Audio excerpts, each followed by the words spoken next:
दोस्तों, जब आप इंडिया के कोस्टल लाइंस पढ़ते हैं तो आपने कोस्टल लाइन में ये पढ़ा होगा, गुजरात से लेके दमन तक ये जो एरिया है इसको बोलते हैं काठियावाड़। गुजरात से दमन तक के एरिया को बोलते हैं काठियावाड़। आपको शायद ये कलर दिख रहा होगा कि नहीं। गुजरात से दमन काठियावाड़, दमन से लेके गोवा तक को बोलते हैं कोंकण कोस्ट। इसको बोलते हैं कोंकण कोस्ट। ये कोस्टल एरिया, ये भी कोस्टल एरिया। और यहां कर्नाटका वाले को बोलते हैं कन्नड़ कोस्ट। ये मैंने आपको पढ़ाया भी है, इसको बोलते हैं कन्नड़ कोस्ट। और सबसे नीचे आ गया केरला, और केरला वाले इस रीजन को बोलते हैं मालाबार कोस्ट। रिकॉल करो एक बार, आपने ये पढ़ा है। अच्छा, वीडियो की क्वालिटी थोड़ी बढ़ाना है, ये कलर आज कॉम्बिनेशन थोड़ा ठीक नहीं है। गुजरात से दमन तक काठियावाड़, दमन से गोवा कोंकण कोस्ट, और कर्नाटका में आ गया कन्नड़ कोस्ट, और केरला में आ गया मालाबार कोस्ट। यहां पे ओडिशा वाले को बोलते हैं उत्कल कोस्ट। ओडिशा वाले को बोलते हैं उत्कल कोस्ट। आंध्र प्रदेश वाले को बोलते हैं आंध्रा कोस्ट, और तमिलनाडु वाले को बोलते हैं तमिलनाडु कोस्ट। कोस्टल एरिया मेरे प्यारे बच्चों वो होता है जहां पे लैंड एरिया और पानी वाला एरिया जुड़ा हुआ हो। इन दोनों को, आंध्रा और तमिलनाडु को मिला के बोलते हैं कोरोमंडल कोस्ट। ठीक है। गुजरात से दमन काठियावाड़, दमन से गोवा कोंकण, कर्नाटका में कन्नड़ कोस्ट, और केरला वाला जहां सबसे ज्यादा और पहले बारिशें आती हैं यानी कि मालाबार कोस्ट। पहली बारिशों को यहां पे मैंगो शावर बोलते हैं। इसके अलावा मेरे प्यारे बच्चों, ओडिशा में आ गया उत्कल कोस्ट, आंध्र प्रदेश में आ गया आंध्रा कोस्ट, और तमिलनाडु में आ गया तमिलनाडु कोस्ट, और इसको मिला के बोलते हैं कोरोमंडल कोस्ट। अब मैंने आपको ये इसलिए पढ़ाया कि यहां पे ये जो एरिया है, ये जो इतने एरिया की लेंथ है, ये पहले हुआ करती थी 6100 किलोमीटर, और अंडोमान और निकोबार को मिला के हुआ करता था 7516 पॉइंट लगभग 6 किलोमीटर। ये हमारी कोस्टल बाउंड्री की लेंथ थी। अब ये कोस्टल बाउंड्री की जो लेंथ है, इसमें रिसेंटली थोड़ी सी अल्टरेशन की गई है। तो अब वो क्या क्या अल्टरेशन हुई है वो मैं आपको बताता हूं। देखो, ये आ गया, ये जो रेड वाला एरिया है, ये वाला गुजरात से लेके ये आ गया जनाब वेस्ट बंगाल तक। ये पहले था 6100 किलोमीटर, अब ये हो गया है, अब ये हो गया है कितना, यहां लिखा है 7870 किलोमीटर। कितना हो गया ये यहां पे देखिए, आप लिखा है 7870.51 किलोमीटर। इंपॉर्टेंट है, अपडेटेड है, याद रखना। तो बताओ जी, इंडिया की जो न्यू लेंथ कोस्टल बाउंड्री हो गई है वो पहले हुआ करती थी, अभी मैंने आपको बताया 7516.7 किलोमीटर, अब हो गई है 11098 किलोमीटर। इंडिया के कोस्टल बाउंड्री पूरी होगी 11098 किलोमीटर।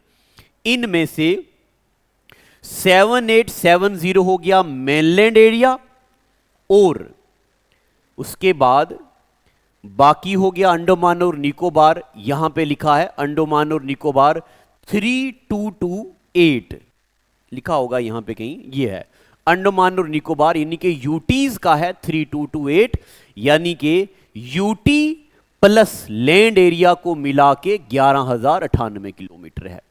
एक तो आपने ये याद रखना है 2023-24 का अपग्रेडेड रिकॉर्ड है ये। फिर मेरे प्यारे बच्चों उसके बाद अब मैं आपको ये बताऊं कि पेपर में पहले पूछा जाता था सबसे लंबी कोस्टल बाउंड्री कौन बनाता है, तो आंसर होता था गुजरात। और कई बार एसएससी ने पूछा कि दूसरी लंबी कोस्टल बाउंड्री कौन बनाता, तो आंसर हुआ करता था आंध्र प्रदेश। अब आंध्र प्रदेश को तमिलनाडु ने सरप्लस कर दिया है, यह बात भी आपने याद रखनी है।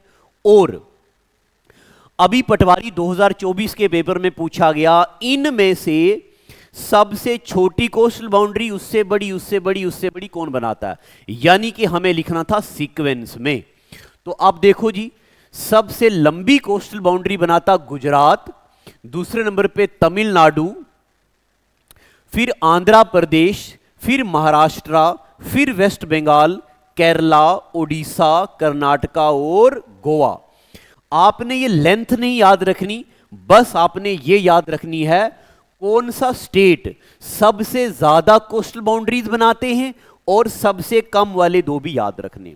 ये बात है स्टेट्स की। इसके अलावा यूटीज में सबसे लंबी कोस्टल बाउंड्री बनाता अंडमान और निकोबार और सबसे कम कोस्टल बाउंड्री बनाता है पुडुचेरी। अब पुडुचेरी के बारे में मुझे उम्मीद है कि यह बात आपको पता होगी। पुडुचेरी आधा इधर आता है, इसका नाम है यनम, आंध्र प्रदेश में। पुडुचेरी और कराईकल, पुडुचेरी कराईकल, ये आता है तमिलनाडु में, ये आता है आंध्र प्रदेश में, और यहां पे केरला के, कभी कभार माइक रुक जाता है तो मुझे पता नहीं चलता। Oh shit.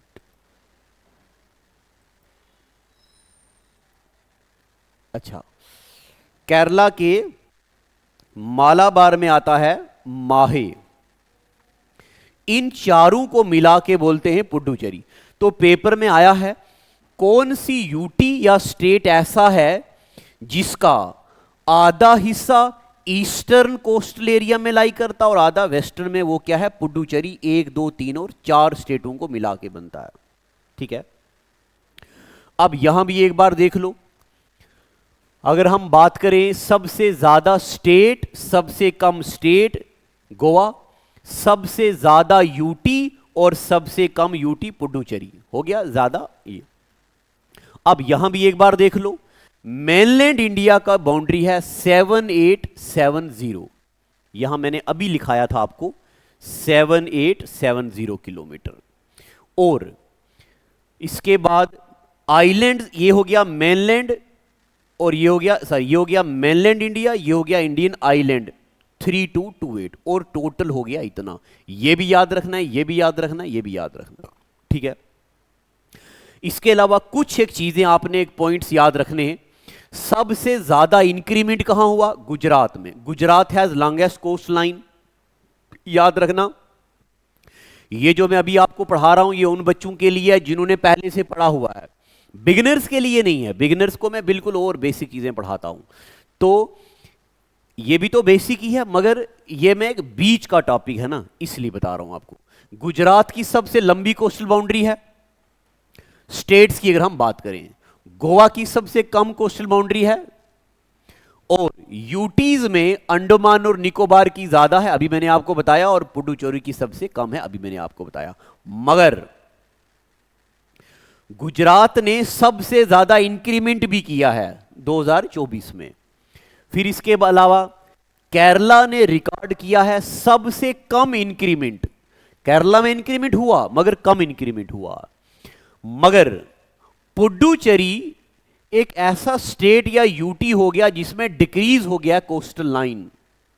इसमें कोस्टल लाइन की लेंथ जो हो गया कम हो गई है, और Tamil Nadu with revise coastal line जो है वो आंध्र प्रदेश को ओवरटेक कर लिया है तमिलनाडु ने। ठीक है, तो बस ये चीज अपने जो आप नोट्स बना रहे हो, जिस भी एग्जाम की तैयारी कर रहे हो, उसमें जहां आपने पॉलिटिकल डिवीजन ऑफ इंडिया पढ़ा होगा, आपने इंडिया के स्टेट्स पढ़े होंगे, नेबरिंग कंट्रीज पढ़ी होंगी, आपने इंडिया के पानी वाली बाउंड्रीज पढ़ी होंगी, आपने 8 डिग्री चैनल पढ़ा होगा, ग्रैंड चैनल पढ़ा होगा, आपने 9 डिग्री चैनल पढ़ा होगा, आपने पाक स्ट्रेट पढ़ा होगा, उसी में आपने एक्सक्लूसिव इकोनॉमिक जोन पढ़ा होगा, आपने कोस्टल बाउंड्रीज की विड्थ पढ़ी होगी, 12 nautical mile, 24 nautical mile, 200 nautical mile. उसी जगह में जहां आपने नोटबुक में वो लिखा, वहां पे ये जितना मैंने अभी आपको पढ़ाया है ये आपने ऐड करना है, ठीक है। अब एक बात और, आप में से बहुत से बच्चे मुझे एक बात कमेंट करते हैं हमेशा कि यहां देखिए, मैं यहां मैप लाता हूं, मैंने वीडियोस में मैंने देखा है जो अक्सर एक मुझे कमेंट आता है, मैंने इसमें 2 बार वीडियो भी बनाई हुई है। मैंने अपनी एक वीडियो में पढ़ाया था कि इंडिया की सबसे ऊंची चोटी का नाम है K2, हिमालय की सबसे ऊंची चोटी का नाम है माउंट एवरेस्ट जो नेपाल में है, और जो इंडिया में है उसका नाम है कंचनजुंगा या कंचनजुंगा भी बोलते हैं। फिर कभी कभार बच्चे उसमें कमेंट में लिखते हैं मास्टर जी नहीं नहीं नहीं नहीं नहीं, सुनिए, इंडिया की सबसे ऊंची चोटी K2 नहीं है, इंडिया की ऊंची चोटी कंचनजुंगा है। अरे एक बात मैं आपको बताऊं यार, इतने साल हो गए पढ़ाते, कोई गलती नहीं हुई, कभी कभार फैक्ट बोलते बोलते गलती हो गई, मगर जो चीज मैं 2-3 बार दोहरा के बोलूं उसमें गलती नहीं है। सुनो मेरी बात, ये जो K2 है ये मुझे भी पता है POK में है, मगर बहुत बार JKSSB में भी ये सवाल आया है, इंडिया की सबसे ऊंची चोटी K2 है, लाई तो POK में करती है, मगर आप दिल पे हाथ रख के बताओ POK वाला एरिया किसका है, इंडिया का या पाकिस्तान का? This area is presently occupied by Kashmir but this is area of India. इसलिए इंडिया की सबसे ऊंची चोटी K2 ही है, बट ये लाई करती है ट्रांस हिमालय में जो कि इंडिया के ऑक्यूपाइडेशन में नहीं है। और कंचनजुंगा इंडिया की हिमालय की ऊंची चोटी है जो इंडिया में लाई करती है। अब आप में से बच्चे ये भी बोलेंगे मास्टर जी तो नंदा देवी क्या है? अगर पेपर में कंचनजुंगा ऑप्शन में नहीं होगा तो नंदा देवी दूसरा आंसर होगा, ठीक है। फिर भी कोई डाउट आएगा तो वीडियो के नीचे कमेंट कीजिएगा, मैं खुद रीड करके आपको बताऊंगा। और अब यहां तो मैंने आपको बीच की एक बात बता दी, पूरा डिटेल में कोर्स में सब चीजें रिकॉर्डेड हैं, ये बात भी आपको एक बार और बता देता हूं। देखो, जितने भी बच्चे मेरी ये वीडियो देख रहे हैं, आप भले मेरे किसी भी पेड बैच में ना हूं, आप भले मेरे ऑफलाइन के स्टूडेंट ना हूं, आप एग्जाम की तैयारी तो कर रहे हो ना, यहां पे क्विज का सेक्शन आना है आपने हमारी वेबसाइट में, और यहां मैंने रिसेंटली जितने भी आप टॉपिक पढ़ रहे हो, मान लो आपने जैसे मैंने आज क्लास में इंडस वैली सिविलाइजेशन पढ़ाया, उसके प्रीवियस ईयर क्वेश्चन ये हैं, मैंने वैदिक एज पढ़ाया उसके क्वेश्चन ये हैं, जब मैं आपको दिल्ली सल्तनत पढ़ाऊंगा उसके क्वेश्चन ये हैं, स्लेव, खिलजी, तुगलक, सैयद, लोदी, ये सब हैं। आपने पॉलिटी में अमेंडमेंट पढ़ दिए, सभी एमसीक्यूज ये हैं, आर्टिकल्स के क्वेश्चन यहां लगाने, ये सब फ्री है सभी बच्चों के लिए, ये टोटली फ्री है, इसके कोई चार्जेस आपने नहीं देने हैं। तो अभी आके यहां पे प्रैक्टिस कीजिए और अपना स्कोर को चेक करिए, बस इतना ही कहना था। Thank you, God bless you.